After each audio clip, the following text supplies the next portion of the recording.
इमाम साहब, मैं कल से नमाज पढ़ने नहीं आऊँगा। क्या मैं इसकी वजह जान सकता हूँ भाई? मैं जब भी नमाज पढ़ने के लिए खड़ा होता हूँ मेरा जहन इधर उधर भटक जाता है। इतना तो नमाज पढ़ने का सवाब नहीं मिलता जितना गुनाह मिल जाता है। मेरे भाई, जब भी आप नमाज़ पढ़ने के लिए खड़े हों तो इन 4 बातों का हमेशा ख्याल रखो। इंशाअल्लाह कभी आपका जहन नहीं भटकेगा। और वो 4 बातें क्या क्या हैं इमाम साहब?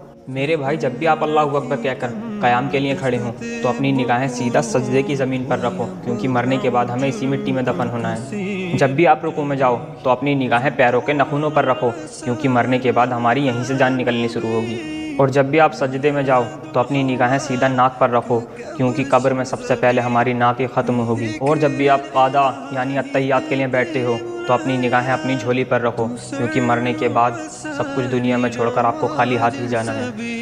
और अगर आप इन बातों पर अमल करोगे तो इंशाअल्लाह ना आपका जहन इधर उधर भटकेगा, बल्कि नमाज में भी दिल लगेगा। इंशाअल्लाह इमाम साहब, मैं इन बातों पर अमल करूंगा।